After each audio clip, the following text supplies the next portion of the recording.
La soltería, el don desperdiciado.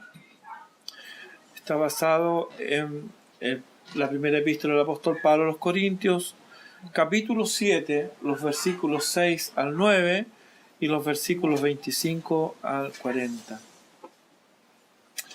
La soltería, el don desperdiciado. Piedad y contentamiento ha llegado a ser una joya no solo extraña, sino que también difícil de encontrar. El autor de Hebreos, en el capítulo 13, versículo 5, nos dicen: sean vuestras costumbres sin avaricias, contentos con lo que tenéis ahora. Al parecer, el afán de poseer, que en principio se circunscribe solo a las riquezas materiales, también hace lo suyo en áreas sensibles a nuestras emociones. También ahí queremos tener.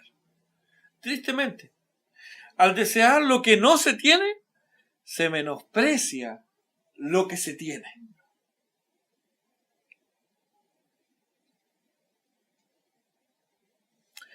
La gratitud, que es hija del contentamiento, ha quedado huérfana. Y ésta también termina por morir ahogada por la codicia y la avaricia.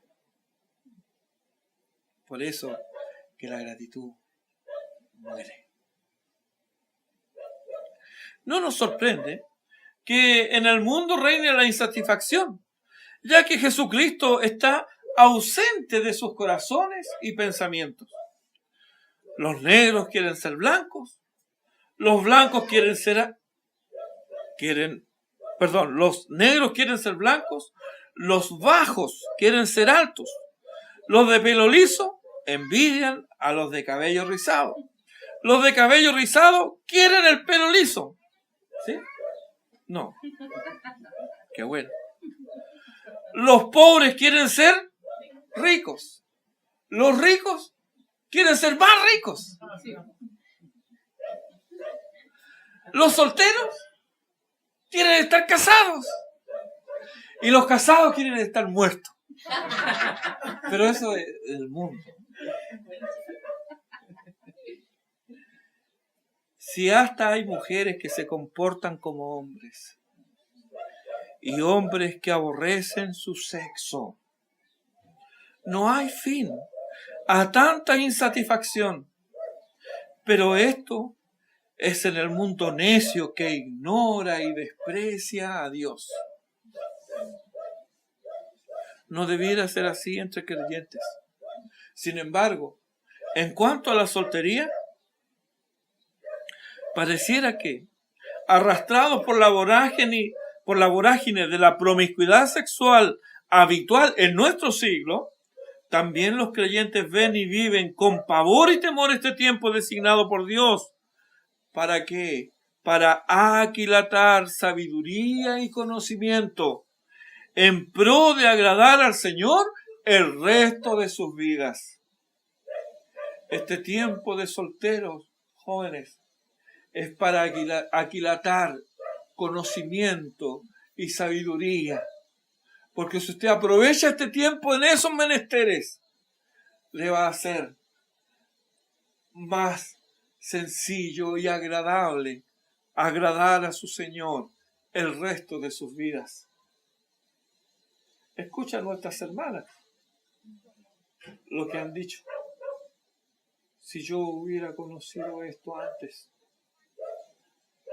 Esa es la oportunidad que le da hoy día a usted, mi querido joven. El tiempo de los Corintios es similar al nuestro en muchos aspectos y sin duda alguna también lo que el apóstol Pablo aconsejó a los solteros del siglo I tiene aplicación para los solteros del siglo XXI. De lo dicho del apóstol, junto con él evaluaremos la concesión del don, los versículos 6 al 9, tanto de la soltería como del matrimonio. Seguidamente evaluaremos las circunstancias, versículos 25 al 32, para dejar o no un estado y asumir el otro. O sea, ¿cuáles son las circunstancias para dejar la soltería y asumir ahora una vida en común con otra persona? Por supuesto, del sexo opuesto, vamos a ser más claros. No va a ser que alguien vaya a pensar distinto aquí. No creo. Y finalmente, evaluaremos las consecuencias de dichas decisiones, del mismo versículo 32 al versículo 40.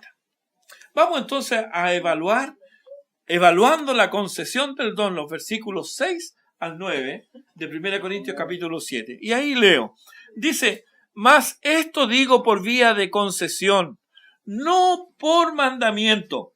Quisiera más bien que todos los hombres fuesen como yo, pero cada uno tiene su propio don de Dios, uno a la verdad de un modo y otro de otro.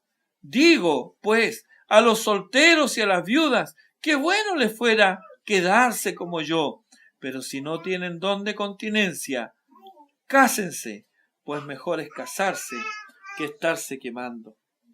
Dijimos anteriormente que la concesión no está referida al versículo 5.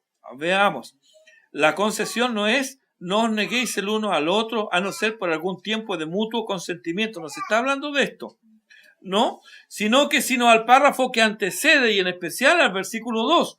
¿Cuál es la concesión? Pero a causa de las fornicaciones, cada uno tenga su propia mujer y cada uno tenga su propio marido. ¿Por qué es una concesión? Porque no es una obligación.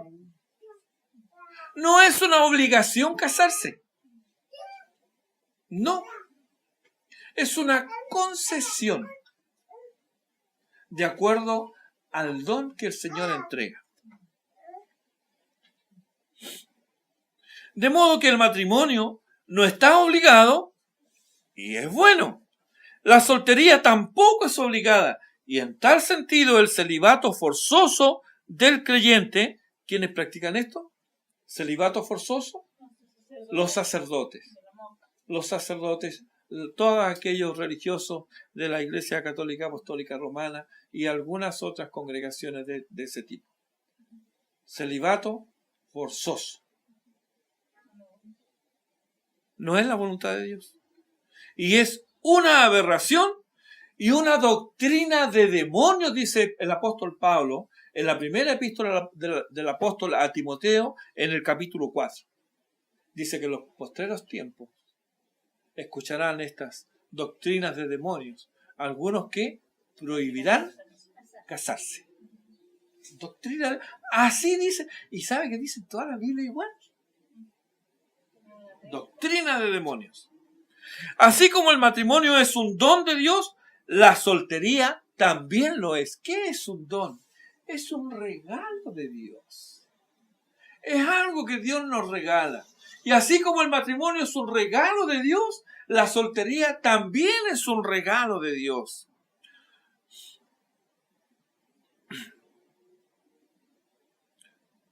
No todos deben casarse. Y no todos deben permanecer solteros. ¿Cómo saber qué don me ha dado Dios? Si ya estás casado, es obvio. O sea, a mí no me dio don de celibato el Señor. ¿Por qué? Porque estamos casados. Es obvio. No tenemos don de celibato. Es un don que el Señor no nos dio. Pero si estás soltero, debes cuidar aún más tu corazón para no apresurarte y para valorar lo que ya tienes. En Mateo 19, leemos que se acercan los fariseos al Señor para atentarle sobre el divorcio. Del versículo 4 al 6, el Señor los remite a la creación y a la santificación del matrimonio. ¿Qué le dice él? Un hombre y una mujer para toda la vida. Ante la arremetida farisea sobre el divorcio, Jesús les da la razón de la permisión y el caso en el cual el divorcio es legítimo. Los discípulos escucharon con atención, pero también se espantaron ante la respuesta del Señor. Ellos eran hijos de su tiempo en el cual el divorcio era rápido y sencillo. El estar casándose y dándose en casamiento, como nos dice Mateo 24:38, no era privativo solo de los días de Noé, sino también de los días de Jesús y de los días nuestros también. De los días de Jesús, recordemos allí en Juan capítulo 4, donde hay una mujer que el Señor le dice, ve, anda a buscar a tu marido. Y él ya le dice, no tengo marido. Bien has dicho, no tengo marido. ¿Por qué? Porque 5 maridos has tenido. Y no era una abuelita, era una persona joven, porque iba con el calor del día a buscar agua al pozo. Eso era una labor pesada. El recipiente del agua ya era pesada. No era una cosa liviana. Y si a eso le suma el agua y el viaje de la casa al pozo y del pozo a la casa, entonces indica una mujer joven, vigorosa, y ya había tenido 5 maridos. Era una Elizabeth Taylor. 5 maridos había tenido. Y el que tenía su 6º compañero no era su marido. Al escuchar de labios del Señor la única causal lícita para divorcio, volvemos a Mateo 19, los discípulos no pudieron permanecer callados y dijeron asombrados. ¿Qué dijeron los discípulos? Si así es la condición del hombre con su mujer, no conviene casarse. Claro. Ellos estaban acostumbrados al divorcio fácil, rápido y sencillo. Estaban acostumbrados a eso. Y el Señor dice, no. El Señor les dijo, ¿qué dice la ley? Un hombre y una mujer para toda la vida. A no ser que, y da la concesión a causa de, por el divorcio, pero a causa de la infidelidad o del abandono. Si así es la condición del hombre con su mujer, dijeron los discípulos, no conviene casarse. Ellos evaluaron la situación, que para ellos era nueva. El Talmud, aunque escrito a partir del siglo II, después de Cristo, sí refleja la manera de pensar y enseñar de los rabinos. Allí encontramos la siguiente sentencia. Mire, el Talmud pretende ser una explicación de la ley del Señor, hecho por los rabinos más encumbrados y tenidos por eruditos. Y ahí se dice, una mala esposa es como lepra para el marido. ¿Cuál es el remedio? Que se divorcie de ella y que se cure de su lepra. Mire qué sencillo. ¿Cuántos lo seguiríamos a esos rabinos? O esta sentencia, esta es peor. Dice, si un marido tiene una mala esposa, es un deber religioso divorciarse de ella. Estoy obligado a divorciarme. Y esto era lo que enseñaban. Y esto habían escuchado los discípulos. Esto era lo que se escuchaba y lo que se aprendía por medio de los rabinos. Los discípulos estaban familiarizados con estas ideas y la enseñanza escritural del Señor de que el matrimonio, era para toda la vida, era más de lo que podían aceptar. Ante esto, concluyeron que era mejor permanecer solteros. Sin embargo, la soltería o celibato no es para todos. Leamos los versículos 11 y 12 de Mateo 19.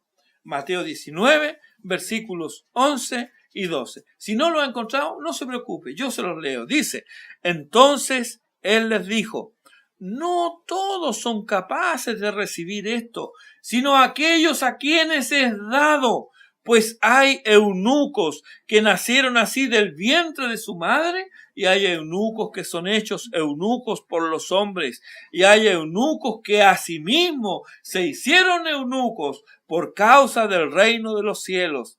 El que sea capaz de recibir esto, que lo reciba. ¿Qué está diciendo el Señor ahí? Que hay hombres o hay mujeres que ya vienen desde el vientre con una constitución tal y una preparación tal de que ellos no necesitan casarse. Hay otros a quienes los hombres les han forzado y los han hecho eunucos. Eso pasa con la castración. Pero hay otros que sin tener ninguna de estas condiciones, voluntariamente asumen esta condición. Y hay uno muy famoso que ha traído mucha bendición a la iglesia. Un inglés. Falleció hace poco tiempo atrás. El pastor John Stott. Nunca se casó. Nunca se casó. Eso fue una bendición para la iglesia. Dejar la soltería requiere compromiso de por vida. ¿Lo puedes recibir? ¿Cuánto vale tu palabra? ¿Eres creíble? La falta de compromiso brilla en la ausencia, en la asunción de responsabilidades. Miren esta frase: no te prometo nada, pero haré lo imposible. ¿Qué significa esto? ¿Te imaginas ante el altar diciendo: yo, Jaimito, te tomo a ti, Rosita, como mi legítima esposa? No te prometo nada, pero voy a hacer lo mejor posible. ¿Cómo se va a sentir Rosita? ¿Ah?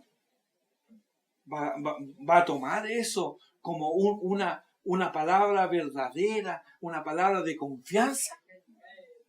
¿Verdad que no? No lo puede tomar así. Sin embargo, esa es la actitud que está tomando hoy día la juventud.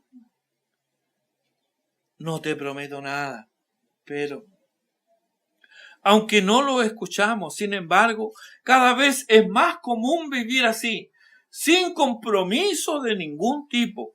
Incluso le tenemos un nombre: unión libre.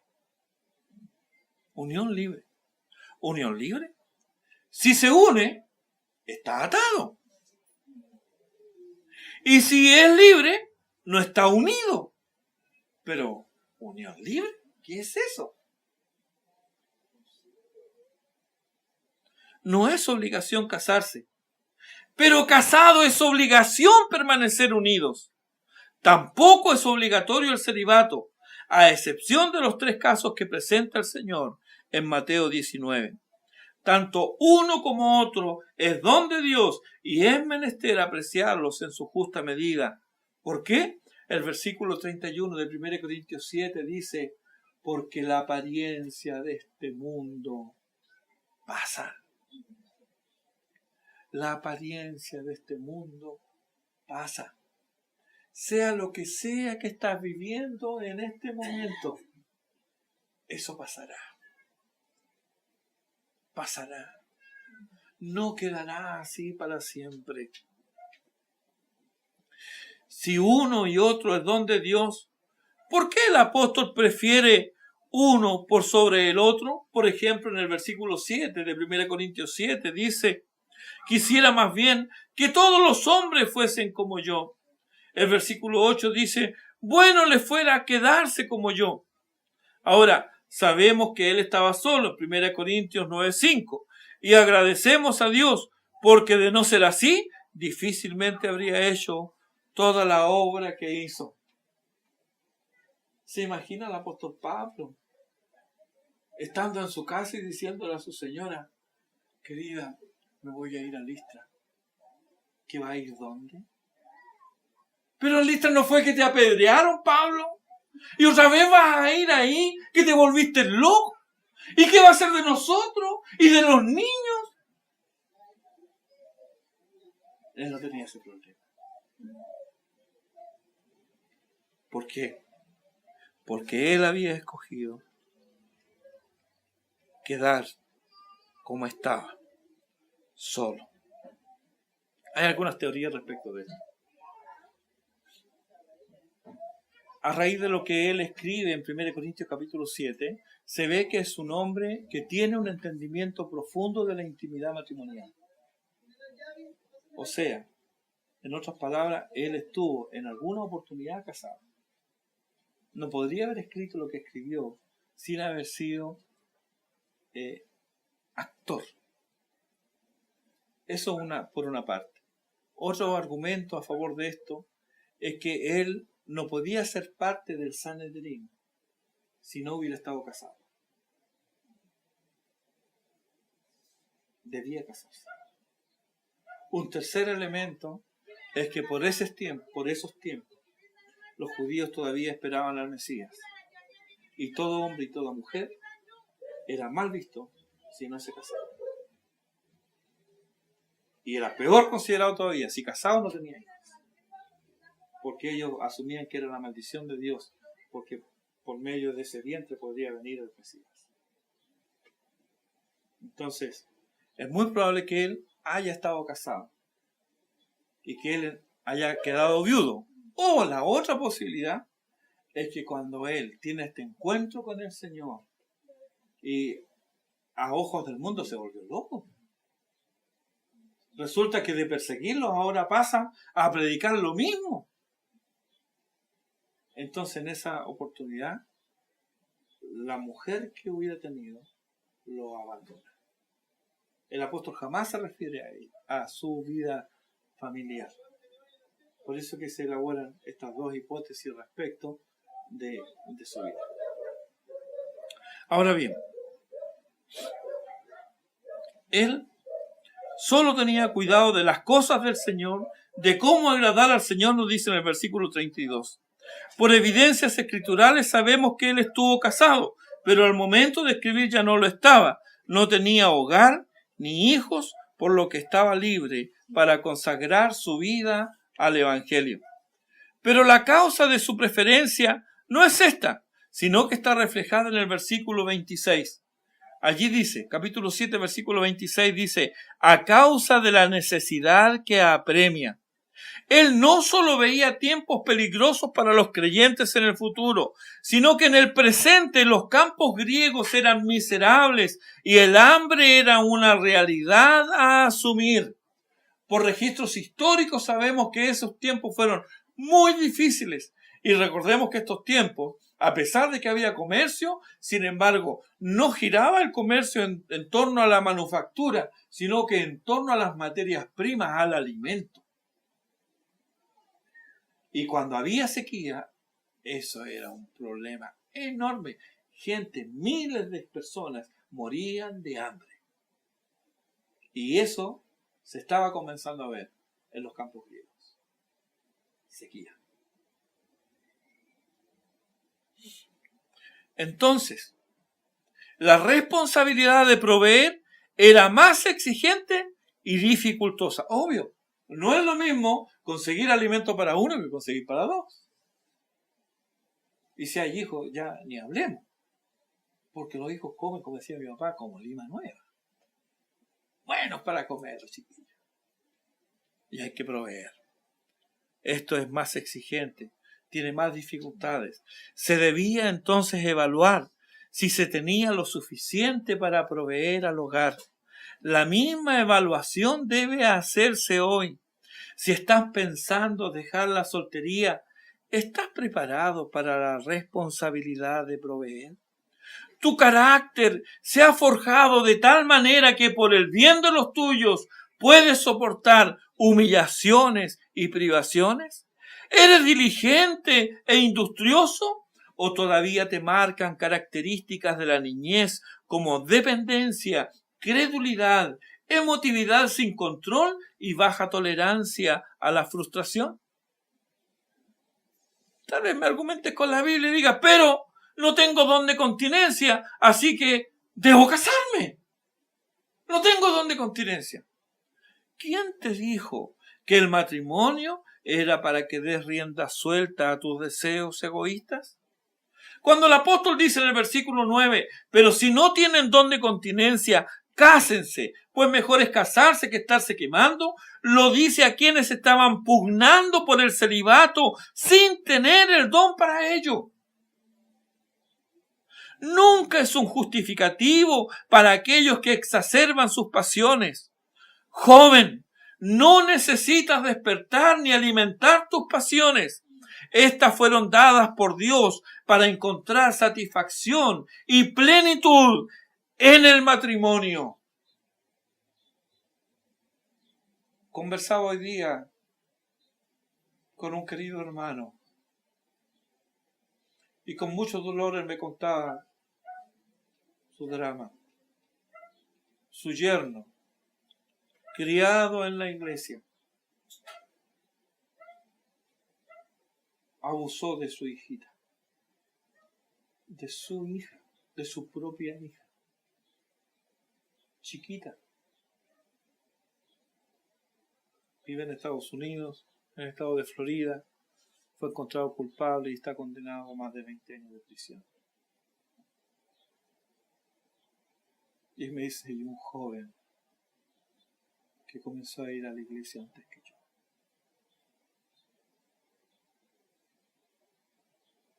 ¿Qué pasó ahí? Me dijo, a los 2 años de casado mi hija descubrió un archivo de pornografía en su computadora y lo echó de la casa. Nosotros la apoyamos. Después de un tiempo comenzaron a hacer estos cursos que hacen con psicólogos, que charla, en fin. Y ella le dijo, papá, dijo, yo lo amo, él es mi esposo, voy a volver con él. Bueno, hija, si usted. Y así lo hizo. Después nació la niña y ocurrió esta aberración cuando era un bebé. ¿Qué es lo que hay en el corazón del hombre? ¿Cómo es que se despiertan estas pasiones y se desbocan? Esto no aparece de la noche a la mañana. Jóvenes, cuidado con lo que ven.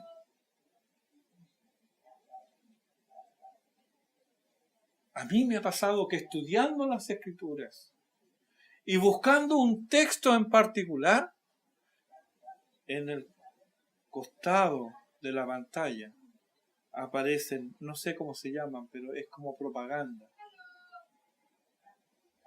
Inclusive ni siquiera decía de qué era lo que se trataba, sino que hablaba algo del amor. Y como yo estaba haciendo un sermón para matrimonio, entonces busqué ahí, dije, a ver qué es lo que hay aquí, y pincho y me sale una basura.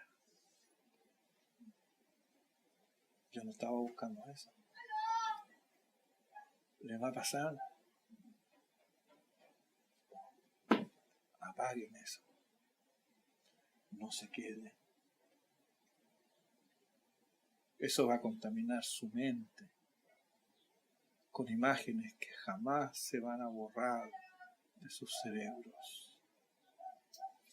Y cuando el Señor dice un hombre y una mujer para toda la vida, eso no significa solamente la unión de 2 cuerpos, sino que también la unión de 2 mentes. No pueden haber 2 cuerpos y 3 mentes ahí. Cuídense. Si ya han caído en esto, arrepiéntanse y no vuelvan a tomar ese camino.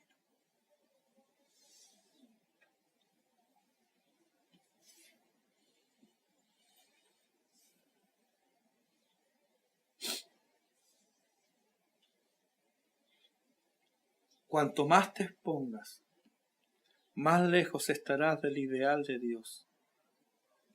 Él quiere bendecirte. No arruines tu bendición. Entonces, si Dios no te ha dado el don de continencia, debes saber que tu tiempo de soltería es de preparación para que seas el hombre o la mujer. Por lo tanto, deja las niñerías, asume responsabilidades y cúmplelas.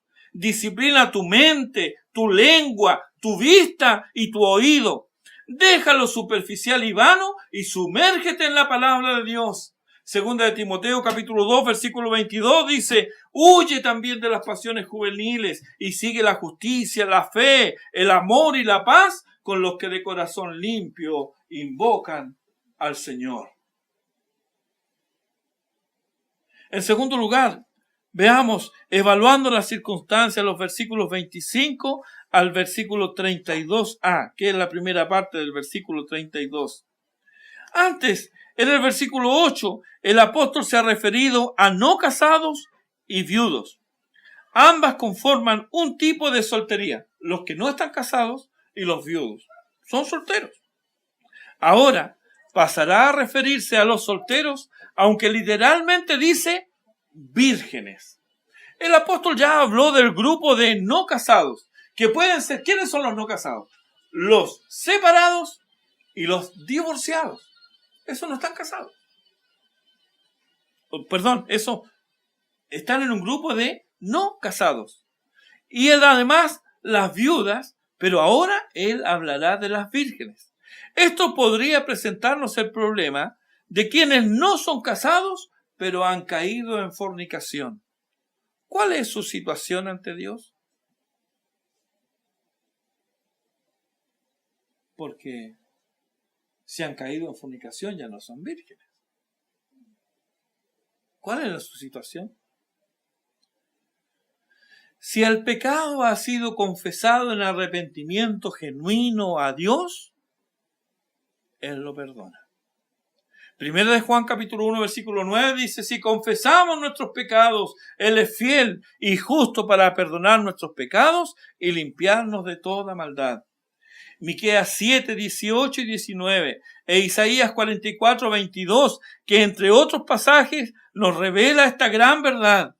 Dios perdona y olvida.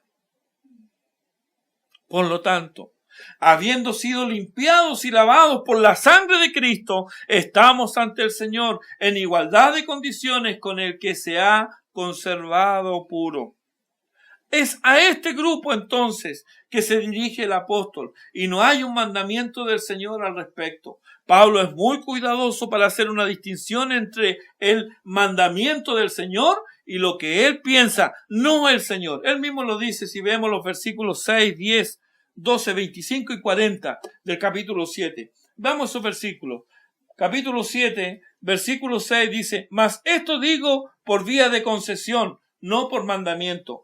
Versículo 10, pero los que están unidos en matrimonio mando, no yo, sino el Señor. Versículo 12, a lo demás yo digo, no el Señor. Versículo 25, en cuanto a las vírgenes no tengo mandamiento del Señor, mas doy mi parecer. Versículo 40, pero a mi juicio más dichosa será si se quedare así. Sin entrar en contradicción con lo enseñado por el Señor, ni por las Escrituras, Él expresa su opinión inspirada por lo demás. Aquí debemos tener cuidado. No debemos pensar que cuando Él dice mando, no yo, sino el Señor, eso sí, se debe obedecer porque lo manda el Señor.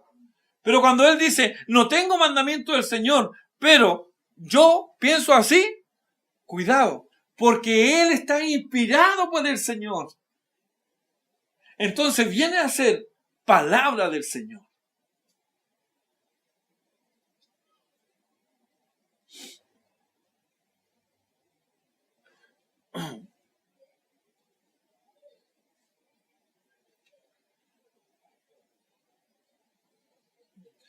Él entonces expresa su opinión inspirada por lo demás, confiando en que es guiado por el Espíritu de Dios.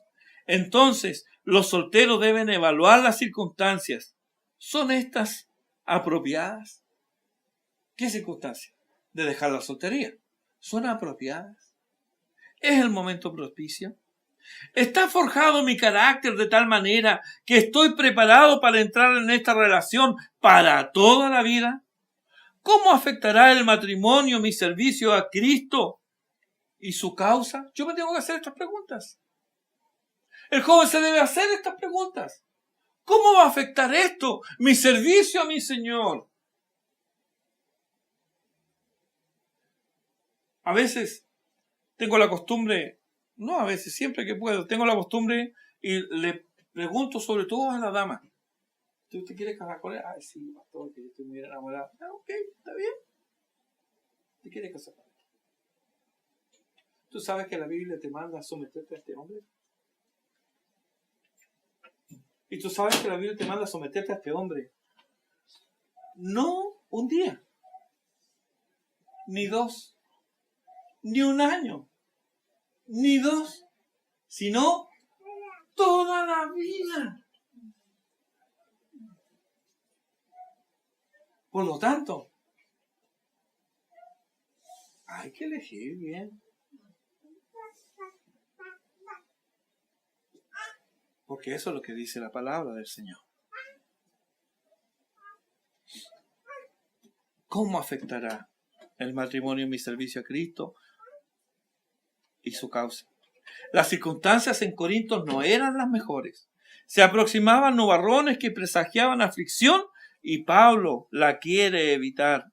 No solo están las aflicciones externas por circunstancias ajenas a nuestro actuar, también, y no menos importantes, son aquellas circunstancias que nos afligirán a causa del pecado de cada uno. Ni usted es el príncipe azul, ni ella es la princesa llena de virtudes. Olvídese de eso. Ambos son pecadores redimidos por gracia, en el caso que sean creyentes. Ambos son pecadores redimidos por gracia. Y llevarán al matrimonio los hábitos, costumbres y mañas propias de seres caídos. Cada uno tiene una historia personal que gustoso ocultaría.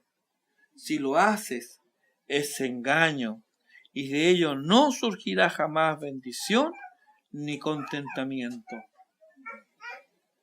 Ocurre muchas veces que problemas dentro del matrimonio, que se han perpetuado por años, ocurren en que uno de los dos ha ocultado algo, una historia un tanto sórdida, pero ha ocultado.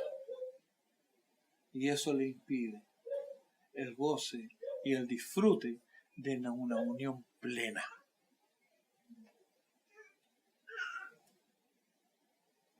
También debes desterrar de tu mente, esto es para los jóvenes, el final de los cuentos. ¿Cómo dicen los cuentos? Se casaron y fueron felices para siempre. Esto es así en los cuentos, no en la vida real. La felicidad total y completa no está de este lado del cielo. Sin embargo, el tiempo es corto y ya sea tristeza profunda, pena amarga o alegría y felicidad, esta pasará. Por ello, debes aprender y disciplinarte en encontrar contentamiento y felicidad en hacer la voluntad de Dios.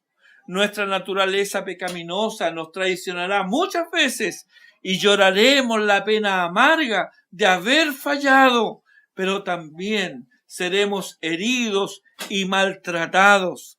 Sufriremos por nuestros cónyuges e hijos al no darles todo lo que merecen en gracia, pero también experimentaremos la ingratitud de unos y otros. Habrá cesantía y escasez. Habrá duelo y desilusión. Habrá malos entendidos y enfermedad. Pero también habrá un lecho tibio en las frías noches de invierno. Y brazos infantiles abiertos prodigando ternura. Sorpresas por habilidades desconocidas y orgullo de ver los infantes crecer, madurar y ser independientes. ¿Todo esto tiene el matrimonio? No, se casaron y fueron felices para siempre. No, tienen todas estas cosas. Tal vez Dios ha dispuesto para ti la amargura indecible de la traición, o ser testigo del alejamiento voluntario y necio de algún hijo o cónyuge de la fe que dijo un día profesar. O tendrás que sepultar al ser amado que poco a poco viste perder lozanía y vigor. ¿No lo sabes? Por eso debes prepararte, porque no sabes qué es lo que va a pasar. Pero todas estas circunstancias son posibles y Dios ha dispuesto muchas de ellas para mostrarnos cuán cercano es al que sufre y cuán presente está en nuestras alegrías. ¿Qué don te ha dado Dios? Recuerda que toda buena dádiva y todo don perfecto desciende de lo alto, del Padre de las luces, nos dice el apóstol Santiago. ¿Serás un buen padre? ¿O una buena madre? ¿Estás trabajando en tu vida para ser alguien digno de imitar? ¿Estás practicando la abnegación y el autosacrificio? ¿O te domina el orgullo y el egoísmo? Esto son preguntas para los jóvenes. ¿Estás practicando estas cosas? ¿O estás cayendo en el orgullo, en el egoísmo? Tal vez argumentes que tienes un padre ausente. ¿Lo has escuchado? ¿Qué es de tu Padre Celestial? A propósito, mi padre fue abandonado por su padre cuando él tenía 2 años. Pero cuando yo tenía aproximadamente 7 años, un día llego a mi casa y lo escucho a él llorar en su habitación. Y voy porque quise saber qué le pasaba. Yo me asusté. Sentí que era él y él lloraba. Y cuando logro lo veo a mi padre arrodillado en la cama, llorando y orando y pidiéndole al Señor, Señor, enséñame a ser un padre, porque yo no lo tuve. No es excusa tener un padre ausente. ¿Por qué? ¿Qué es de tu Padre Celestial? ¿También está ausente de tu vida? ¿Cuántos huérfanos y desamparados encontraron en Jesucristo el valor del hombre verdadero? El Salmo 27:10 dice, aunque mi padre y mi madre me dejaren, con todo Jehová me recogerá. No hay excusas para ser mediocre. Hay guía divina y abundante para crecer y madurar. No serás responsable de tener buenos hijos, mas sí serás responsable de ser buen padre o buena madre. No eres responsable por tener buenos hijos. Puedes criarlo de la mejor manera, pero la semilla de maldad tarde o temprano va a brotar con mayor o menor fuerza dentro de ese corazón perverso si no se ha entregado a Cristo. Pero esa es su decisión. Pero sí eres responsable, serás responsable de ser una buena madre, un buen padre. Esa es tu responsabilidad.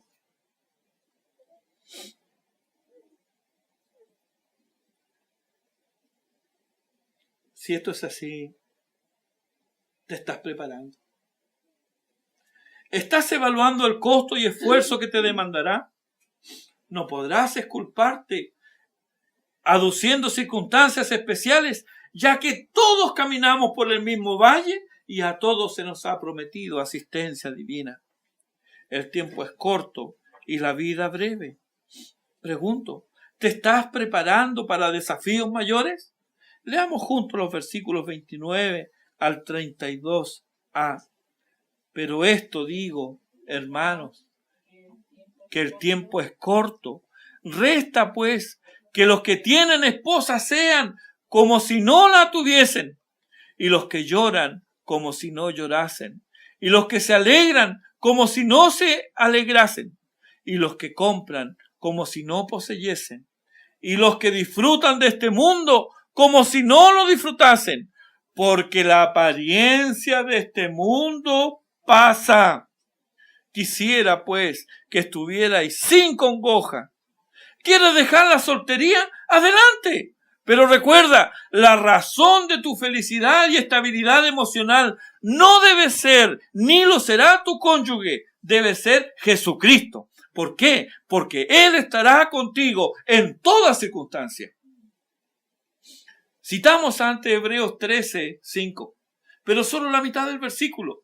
Citamos, sean vuestras costumbres sin avaricia, contentos con lo que tenéis ahora. Y esto está en el contexto del matrimonio, el cual es honroso en todos, pero sigue diciendo el autor, porque Él dijo, no te desampararé ni te dejaré. Aquí, hermanos, en el original griego hay 5 negaciones. 5 negaciones. Dice, no te dejaré, no, nunca, jamás te desampararé, por ningún motivo. Esa es la promesa del Señor para los suyos. Enfáticamente, Él niega que puede dejar a los suyos. Él no los deja. El matrimonio indudablemente traerá un aumento de las aflicciones propias de la vida, y Pablo lo quisiera evitar. También considera que el tiempo es corto, las cosas terrenas son transitorias, y ya sea celibato o matrimonio, pertenecen a esta vida. Y hay una tercera circunstancia que debe hacer reflexionar al soltero: la pérdida de libertad. Ya no puede hacer lo que le plazca en consideración solo del Señor. Ahora está restringido por su hogar, cuya dirección y protección asumió voluntariamente. Estas circunstancias habrán cambiado para siempre su forma de ver y enfrentar la vida. Si piensas dejar la soltería, esto tienes que considerarlo. No es posible que siendo casado, una de las quejas a veces de las hermanas, es decir, se cree que todavía está soltero, se cree que está pololeando todavía. ¿Qué es lo que ha pasado ahí? No ha asumido su rol. Por otra parte, a veces los hombres se quejan, dicen, mi señora se va con sus amigas. Yo llego del trabajo y está con sus amigas, cree que todavía está en el colegio. No han asumido, no han madurado, no han pensado el costo de dejar la soltería. Evaluemos ahora, evaluando las circunstancias, las consecuencias, versículos 32b al 40. Hay consecuencias evidentes en el acto de dejar la soltería. Habrá un aumento de las aflicciones propias de la vida. No se unen 2 ángeles, sino 2 pecadores. Aquel que aprovechó la soltería se preparó para el matrimonio teniendo el deseo y el conocimiento básico para la resolución de conflictos, considerando la palabra de Dios, la cual conoce y ha trabajado en todas las áreas de su vida, teniendo la Biblia como su patrón. Eso es prepararse. Como cuando un soldado se prepara para la guerra. Entre paréntesis, una de las razones por las cuales el ejército argentino fue derrotado en Malvinas es que utilizó a muchachos que estaban haciendo el servicio militar sin la instrucción debida, sin el equipamiento debido, sin las armas debidas, sin la alimentación debida. ¿Cómo le iban a ganar a soldados de élite? Hermanos, y la vida cristiana también estamos en guerra.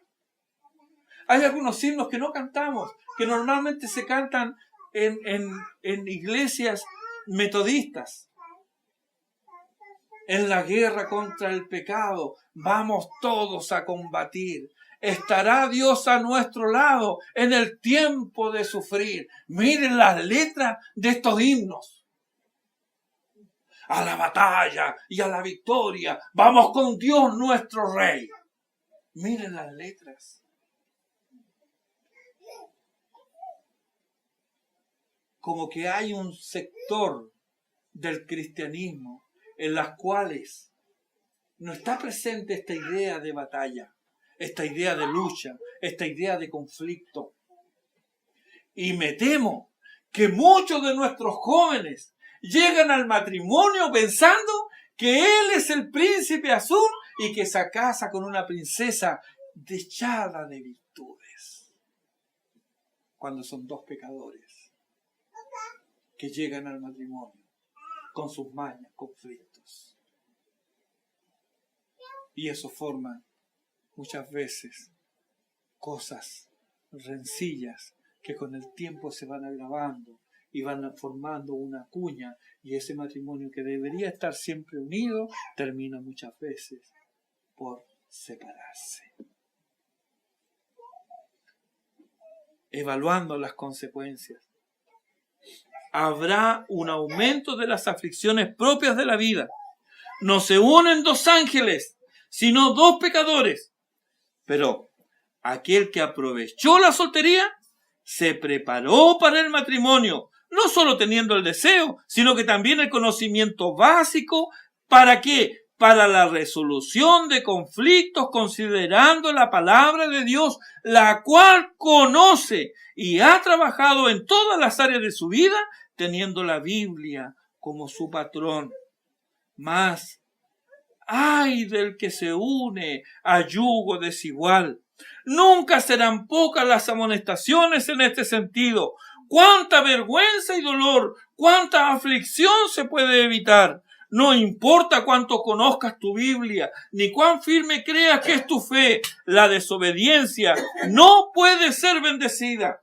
2 Corintios capítulo 6, versículos 14 y 15 dice: no os unáis en yugo desigual con los incrédulos, porque ¿qué compañerismo tiene la justicia con la injusticia? ¿Y qué comunión la luz con las tinieblas? ¿Y qué concordia Cristo con Belial? ¿O qué parte el creyente con el incrédulo? El espíritu voluntarioso de Sansón revive de generación en generación. En vano los padres advierten, como Manoa y su mujer, que le dijeron a Sansón: no hay mujer entre las hijas de tu pueblo, entre las hijas de tus hermanos, ni en todo nuestro pueblo, para que vayas tú a tomar mujer de los filisteos incircuncisos. Se lo dijeron los padres a Sansón. La respuesta arrogante de los hijos que se escucha con frecuencia es la misma de Sansón: esta me agrada. Esta me agrada. Al final, yo me voy a casar. ¿No se va a casar usted? Así contestó Sansón. Y así le fue. Cambió sus prioridades y perdió su pureza, perdió su poder, perdió su efectividad, perdió su libertad, perdió sus ojos, perdió su testimonio y perdió su vida. Por cierto, aparece en Hebreos 11 como héroe de la fe. No dejó de ser un hijo de Dios, pero ¿te gustaría ser recordado así? ¿Con pena? ¿Con vergüenza? Escucha al apóstol. Dios te habla por medio de él. El versículo 32 dice: quisiera pues que estuvieseis sin congoja si te empecinas en unirte en yugo desigual. Querrás guiar tu hogar según preceptos divinos, mas serás arrastrado por la corriente del mundo. Porque tú le enseñarás salmos y el Padre Nuestro. Tu cónyuge le va a enseñar palabrotas y groserías. Se reirá de tu fe y persistencia en Dios. Considerará la oración como una práctica vana y supersticiosa. Tal vez te acompañe al santuario, pero será para criticar y murmurar. Será una gotera continua con sus quejas y querellas. Desviará a tus hijos de la fe con su ejemplo y conducta. Será tu baldón, tu vergüenza y tu ruina. ¿Acaso estoy exagerando? ¿Qué puedes esperar de un impío e hijo del diablo? ¿Acaso no influenciará todo lo posible a tu cónyuge y a tu hogar, tu suegro, Satanás el diablo? Joven, si estás en esta situación, huye por tu vida, escapa del lazo. Recuerda que el matrimonio es para toda la vida. Los hijos en el mundo están divididos solamente en dos paternidades. O eres hijo de Dios o eres hijo del diablo. Y si como creyente vas a buscar unirte con un no creyente, entonces tu suegro, ¿quién es?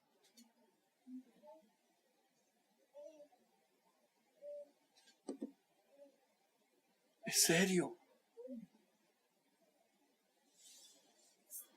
¿Cómo vas a orar por bendición? ¿Qué consuelo vas a tener sabiendo que desobedeciste? No es que te casaste con alguien que pensaste que era cristiano y que con el andar del tiempo te diste cuenta de que todo era una pantalla, que su profesión de fe era falsa. Allí Dios te sostiene porque tú no pecaste, fuiste engañado.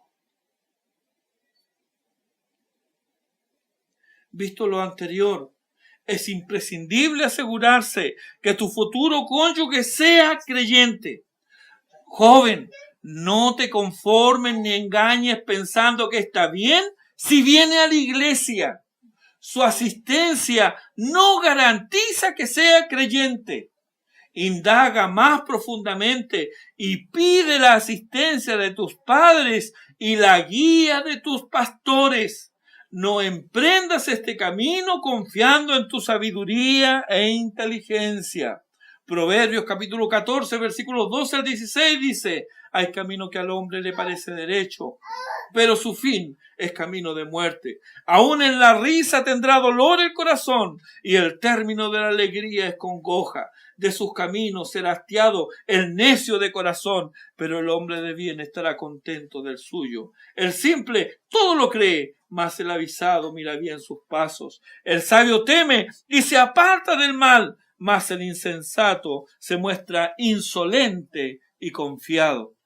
Los versículos 36 al 38 de 1 Corintios capítulo 7 de nuestro texto nos hacen ver que el rol de los padres es fundamental en la toma de decisiones en cuanto a la soltería o matrimonio. ¿Por qué crees que es fundamental? Cuando nosotros estamos embargados por emociones, normalmente nuestro razonamiento no es lo claro que debiera ser. Entonces, visto desde afuera, alguien de afuera puede ver mejor la situación. Además, tus padres te aman. Ellos desean tu bien. Por lo tanto, debes escucharlo. Y si crees que tus padres te están reteniendo por una situación solamente mezquina, entonces recurre a tus pastores. Pero no confíes en tus propias decisiones. No podemos escapar de las consecuencias. Y como no conocemos el futuro, traerá paz y seguridad en las tormentas cuando no esté acusada tu conciencia de haber rechazado el consejo. Otra consecuencia no menor del cambio de estado es que ya no puedes agradarte a ti mismo. Ahora debes también agradar a tu cónyuge. Y esto exigirá lo mejor de ti. El soltero, dice el texto, tiene cuidado de las cosas del Señor, de cómo agradar al Señor. Pero el casado tiene cuidado de las cosas del mundo, de cómo agradar a su mujer. Igual situación la de la soltera. Estos cambios cuestan, pero hay que asumirlos. A menudo las jóvenes parejas sucumben al mito moderno de que no son compatibles. ¿Ha escuchado eso? No, es que no son compatibles. Qué pena. No son compatibles. El concepto en sí no aparece en las escrituras. Claro que no aparece. Es ajeno a ella. Con esta palabra compatible se quiere decir que dos personas tienen personalidades, intereses y antecedentes incompatibles. Y por lo tanto tienen más probabilidades, Con esta palabra compatible se quiere decir que dos personas tienen personalidades, intereses y antecedentes compatibles y por tanto tienen más probabilidades de tener un buen matrimonio. Si esto fuera verdad, que dos personas por tener personalidades, intereses y antecedentes compatibles, si esto fuera verdad, para tener un buen matrimonio, entonces, hermanos, no necesitaríamos cada día de la gracia de Dios ni de la asistencia divina. ¿Para qué? Sería un área en la cual Dios no tiene nada que decir ni aportar. Y esta manera de pensar es absurda, ya que la gente no nace compatible, llega a ser compatible, los creyentes, por la obra santificadora del Espíritu de Dios, obrando en cada vida. Dicho esto, debemos prestar atención entonces a cómo y a quién escoger. Lo más importante sigue siendo que conozca al Señor. El matrimonio debe ser en el Señor. El creyente soltero es libre para casarse con quien quiera, con tal que sea en el Señor. Versículo 39. Pero también, tanto más importante, es que ambos den evidencia de su capacidad de enfrentar, conversar y resolver sus problemas juntos sobre la base de la palabra de Dios y a la manera de Dios. O sea, ambos se sujetan al señorío de Cristo. Ambos. De ser así, no solo enriquecerán sus vidas, sino que también serán un digno ejemplo a imitar y un precioso testimonio de la gracia y el poder del Evangelio en sus vidas. Solo así, ambos creyentes y sujetos a la palabra de Dios, a la hora de enfrentar problemas, experimentarán el gozo de acercarse al Señor sin impedimento alguno. No permitas que tus emociones te engañen. Creer que ahora no es creyente, pero que está cerca, es una quimera. El cónyuge creyente santifica al incrédulo, pero no le salva. Además, este texto no es para el creyente desobediente, sino para animar al creyente que llegó a la fe después del matrimonio. Son cosas distintas. Tanto el matrimonio como la soltería es para nuestro provecho y bendición. No desperdicies el don de Dios. Si Dios no te ha dado el don de la soltería, entonces aprovecha este tiempo y prepárate para ejercer el don del matrimonio con sabiduría y diligencia. Versículo 35. Esto lo digo para vuestro provecho, no para tenderos lazo, sino para lo honesto y decente, y para que sin impedimento os acerquéis al Señor. Sea matrimonio o soltería, es para nuestro provecho. No es para casarnos como animal de presa, es para nuestra bendición. Sea matrimonio o soltería, debe ser honesto y decente. La deshonestidad e indecencia no son compatibles con la conducta cristiana. Sea matrimonio o soltería, no debe haber impedimento alguno para acercarse y disfrutar de la presencia del Señor. ¿Está manifestando ahora el fruto del Espíritu? ¿O confunden la pasión con amor, la alegría con el gozo? Está lleno de intranquilidad e impaciencia. La maldad asoma en tus miembros. Estás irascible y te dejas llevar por tus emociones y deseos, opacando tu fe y acrecentando la culpa. Entonces, si es así, deja esa relación. Vuélvete al Señor. Ora con el salmista. Muéstrame, oh Jehová, tus caminos. Enséñame tus sendas. Encamíname en tu verdad y enséñame, porque tú eres el Dios de mi salvación. ¿Quién es el hombre que teme a Jehová? Él le enseñará el camino que ha de escoger. Mírame y ten misericordia de mí, porque estoy solo y afligido. Guarda mi alma y líbrame, no sea yo avergonzado, porque en ti confié. Esto es el Salmo 25. Salmo 139, versículos 23 y 24. Examíname, oh Dios, y conoce mi corazón. Pruébame y conoce mis pensamientos, y ve si hay en mi camino de perversidad, y guíame en el camino eterno. Evita las consecuencias de desperdiciar el don de la soltería. Aprovecha tu condición actual y entrégate a Cristo. En el libro La imitación de Cristo, escrito en la Edad Media, cuyo autor tal vez sea desconocido, aparece una oración que quiero compartir contigo. Está en el libro 3, capítulo 15, en el párrafo 2. Dice así: Señor, tú sabes lo que es mejor, que se haga esto o aquello como tú quieras. Da lo que quieres, cuánto quieres y cuándo quieres. Haz conmigo según tu sabiduría, como mejor te plazca, según el mayor honor tuyo. Ponme donde quieras y libremente haz conmigo lo que deseas. Estoy en tus manos. Amén. Que el Señor te bendiga.